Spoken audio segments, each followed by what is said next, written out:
Ela estava sentada em um banco de pedra no meio de um vasto campo verde, olhando as ruínas de um casebre de pedras brancas. As ruínas brilhavam e pareciam aquecidas debaixo do sol, enquanto a tarde avançava para chegar ao fim. A vista formava uma imagem amorfa, um amontoado de luz e sombras, transformando as pedras e pedaços de tronco destroçados pelo tempo em monstros medonhos. Alguns pareciam até meio estúpidos pela maneira como estavam caídos no chão, uns por cima dos outros, como se tivessem festejado a noite inteira até serem vencidos pela cachaça e pelo cansaço. Maeda brincava com os cabelos de Buri-Burige como se a convidasse para dançar. Vinha de lá e rastejava um braço pelos ombros de Bur, esgueirando-se como uma cobra pelo pescoço acima, arrepiando os pelinhos da nuca até o pé do cabelo. Aí, suspendia de leve os cabelos no ar, fazendo Burr parecer uma ave imensa se preparando para levantar voo. E rodopiava para longe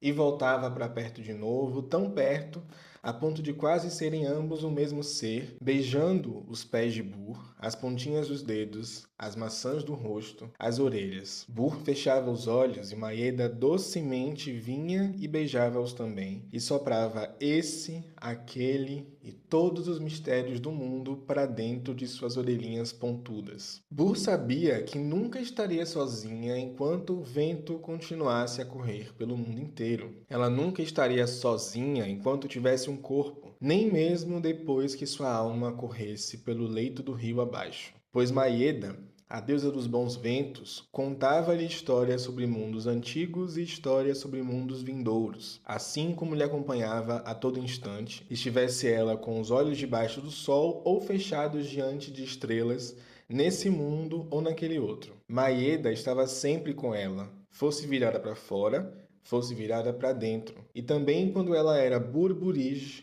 Bur, ou quais nomes lhe acometesse. E assim seria por toda a eternidade, quando não houvesse mais Bur. Aquelas ruínas a faziam pensar nisso. E quando não houvesse mais Bur?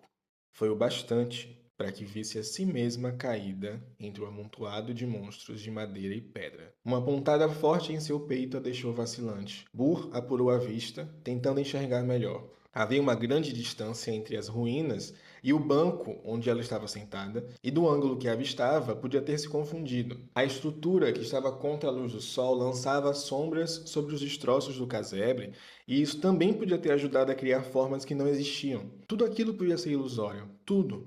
Sentindo um coração bater acelerado em seu peito, Burr esfregou os olhos para tentar enxergar melhor. Contudo, lá estava ela. Aqueles eram os seus braços abertos em ângulos absurdos. Metade do seu tronco estava escondido por uma imensa pedra gasta. Não conseguia ver suas pernas e a cabeça estava virada na direção oposta ao alcance de sua visão.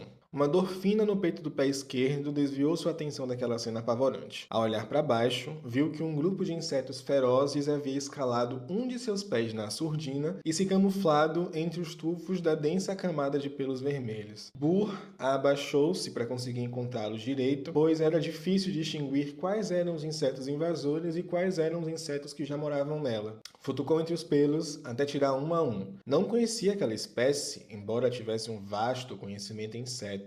Ela mesma era lar de uma porção deles, que viviam em grupos espalhados por regiões distintas de seu corpo. Mesmo que aqueles fossem estranhos para ela, Burr reconheceu quem liderava aquele bando. Coçou o pé e se levantou tremendo, desejando não encontrar mais a vista do seu corpo jogado no chão. Respirou fundo e olhou novamente em direção às ruínas. Ela não estava mais lá.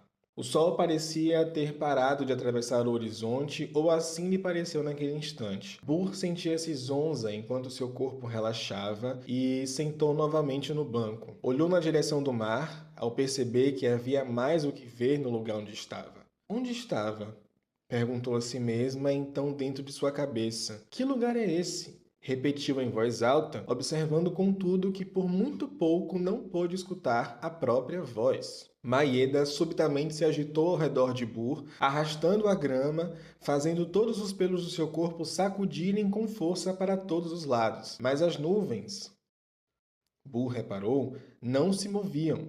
O vento parecia não afetar em nada aquelas nuvens que se estendiam pelo céu, arremedando o campo no qual ela estava. Mas no céu a planície estava parada em meio a um desfazimento, como se os animais não caminhassem mais ou nenhum coração jamais houvesse batido um dia.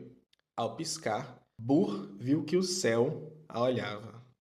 Um estrondo à esquerda atraiu sua atenção de volta às ruínas. Sem mais nem menos, a estrutura voltou a desmoronar. Uma das pedras que ainda restava da laje desprendeu do tronco que a sustentava meio em falso e rolou até o lugar onde antes Burr tinha visto a si mesma caída de lado. Voltou os olhos para ver se o céu ainda olhava, mas agora ele contemplava o horizonte solenemente em direção a algo que ela não podia ver.